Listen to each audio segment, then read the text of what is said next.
Здравейте и от мен, за тези, които за първи път виждат канала и мен, аз съм Владимир Николов. И първо искам да поднеса извинения на хората, които са в YouTube пространството, че не сме от най-активните тази година, но изцяло от вас ще зависи дали ще бъдем активни следващата година или ще продължим да показваме по-кратки видеа, които аз лично предпочитам и съм правил такива, така наречените шорт видеа, защото според мен те дават много по-бърза информация на човек и няма нужда да го задържа толкова време на екрана, за което аз съм леко противник. Така и за мен човек трябва да върши, да е по-активен, да извършва други дейности, а не да седи цял ден да зяпа в монитора. Но това е канал за информация, това е начин човек да е информиран, да се учи, да знае. Затова сме и в 21 век. За тези, които следят канала, предполагам, че очаквате да видите крайния резултат на проекта, който правихме и който сме заснели. Ще ви го пусна след малко да го видите, няма да отнемам много от ефирното време. Просто имам една молба към последователите, понеже от наистина дейности, които извършваме различни от строителството, нямаме много време как да се концентрираме върху заснемането само на строителни обекти. Идеята ми е такава, дали да направим канала да пускам по-разнообразна информация за дейности, които извършваме, или да оставим така нещата, концентрирани изцяло върху строителните ни дейности. Ще се радвам, ако споделяте вашето мнение в коментарите. Определено ще бъде градивно за нас и ще направим това, което хората искат. Защото това е важно, да правим го за хората, не толкова за нас. Дейностите, с които се занимаваме, са няколко на брой. Значи, лично първо за мен е удоволствие да се занимавам с дейността с зелените ни площи. Това си беше моя мечта, осъществих я и се радвам, че имаме клиенти и работим доста в тази насока. Строителството е нещо, което аз много исках да дам чисто знания, които съм придобил във времето, понеже със строителство, честно казано, като се захванах преди много години, може би 2007 година, не знаех как се държи шпакла. Наистина, нищо не знаех, а винаги ми е било интересно как се случват нещата. И след като се преместих да живея в Лондон, почти 5 години съм работил изцяло в строителството. Почти казвам, защото съм имал леки прекъсвания в началото. Исках да пробвам, да видя кое, как. Аз съм по-любопитен човек и ми е интересно да се сблъскам с нови неща. Успях да попадна на фирма, която искаше поне към мен искаше да ме научи и ми даде доста добра основа и много знания, които след като спрях да се занимавам с строителство, не съм прекъсвал да следя кое как се развива, по какъв начин и гледах да не губя така връзката с строителството, като сам реставрирах сградата, която съм в момента. Това са нашите офиси на фирмата и тук сме правили без покрива абсолютно всичко. Мога да кажа, че съм го правил сам, защото наистина ми е интересно. И ми харесва, когато видя как се създава нещо от нула. Или в моя вариант под нула. По тази причина почнахме да заснемаме и видеята с къщата, която реставрирахме, защото исках първо да проследим процеса. На мен беше интересно да го видя след време откъде сме почнали и къде сме стигнали. Сега на този етап удоволствието е още по-голямо, защото мога да сравня.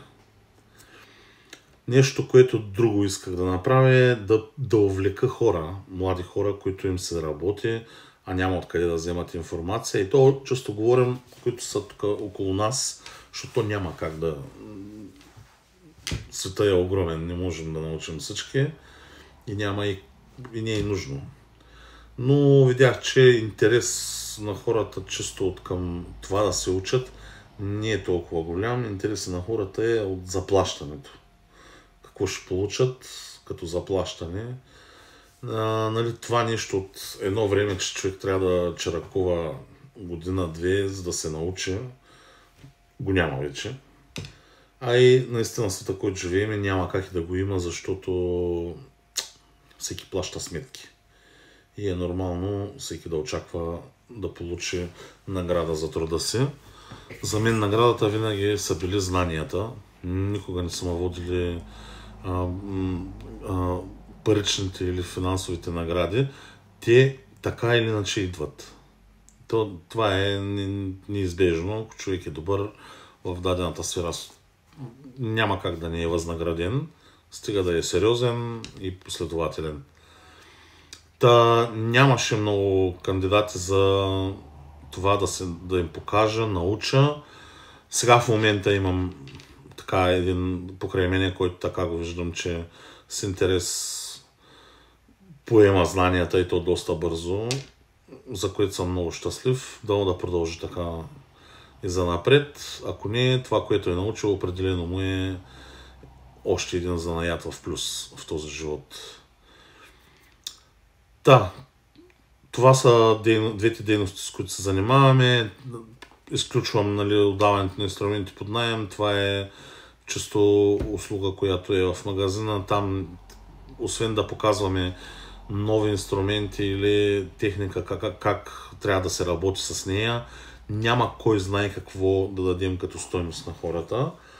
Така че не наблягаме върху това нещо, но не сме го изпрели. Другата дейност, с която се занимаваме, за която почти нищо не се знае в интернет пространството, е една друга моя мечта, и то е да направим фирма за кокошки. И то щастливи кокошки, за да можем да даваме един чист продукт на хората. И това ще е нещо, което ще покажа следващата година. Създаването на помещенията за живеене на кокошките, как живеят, как се хранят, как събират яйца, как почувстваме абсолютно от А до Я. Това е нещо, което е много интересно. И ако вие искате и оставите в коментари те желания да го направим, ще го пуснем, защото няма как да... То има как, но е много трудоемко да създавам различни канали за всяка една от дейностите, с които правим. Бях посъветван от ютубър, че това е правилният начин. Трябва да има отделни канали, за да може да не се губи фокуса върху дадената дейност. Но не мога да го осъществя на този етап, защото това изисква много време и хората, които се занимават, знаят колко е трудно обработка на видеа, заснимане на видеа, точен момент. Много работа е това. Допълнително от тази, която имаме. Така че няма как да го направя, а наистина имаме информация, която искаме да предоставим на хората. Така, последната дейност, с която аз се занимавам, и може би една от основните ми дейности, е, че съм главен финансов консултант в фирма, която няма да казвам в момента, чисто и просто не мисля, че е важно. Също мога да дам доста съвети в насока чисто финанси, защото на ден днешен виждам, че масово младите и като цяло хората имат почти нулева финансова грамотност и оттам доста проблеми се появяват в живота на хората. ако човек има финансова грамотност, определено ще живее доста по-добре, без значение къде се намира. Дали в България, в Европа, Англия, Франция, Америка, няма никакво значение. Чисто идеята е човек да е запознат как работят парите и как да ги накара да заработят. С тези дейности моето ежедневие е пълно от 5 до вечер, до няма лимит. Няма час за свършване на работния процес, но поне наистина цял ден всичко е динамично и ми харесва. Ако не ми харесва, няма да го правя. Така че, моля ви, дайте някакви съвети в коментарите, дали да пускам по-разнообразни видеа в канала или да оставим канала да работи изцяло в дейността, свързана с строителство, и да продължим да даваме съвети, защото така или иначе различни обекти има, които правим неща малко по-различни от това, което се предлага на пазара в момента. Говоря чисто и просто на мястото, на което аз живея. Аз съм позициониран в град Елена, Еленския Балкан, така може би повечето хора го асоциират, Еленски бут, мезета, вина и така нататък. Така че аз ще се водя изцяло от вашите насоки и наистина се надявам да сме били интересни и да сме помогнали на някого, да сме дали стойност. Сега ще ви оставя да видите завършека на проекта, който осъществихме. Надявам се да ви хареса и да оставите също някакви мнения, ако нещо не ви харесва. За нас това е градивно. Няма по друг начин как да поправяме грешки, освен ако нямаме градивна критика. И нещо, което мога да кажа накрая, е да пожелая на всички да имате весели празници. Нека всеки да изпрати годината в добро настроение, да се сложи цели за напред, за следващата година, за 5 години напред, за 10 години напред, защото това е начинът, по който можем да вървим напред, ако имаме крайна точка. Иначе ходим в посоки така хаотично и не стигаме до никъде.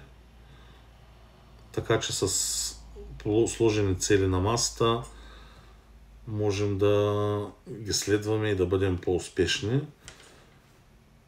Така че пожелавам и много здрава и щастлива нова година на всички и надявам се да се виждаме по-често от тази година, но това ще зависи изцяло от мненията, които получа.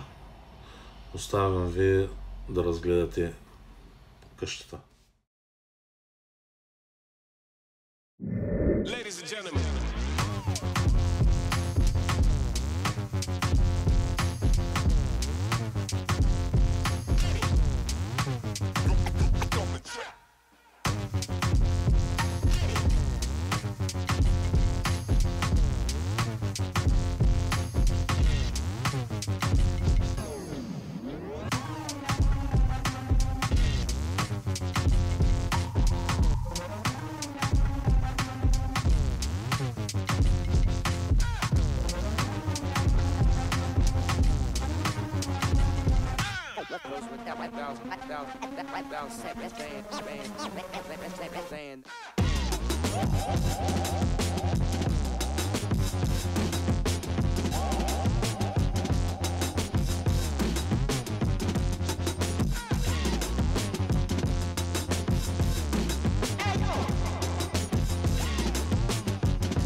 Ladies and gentlemen.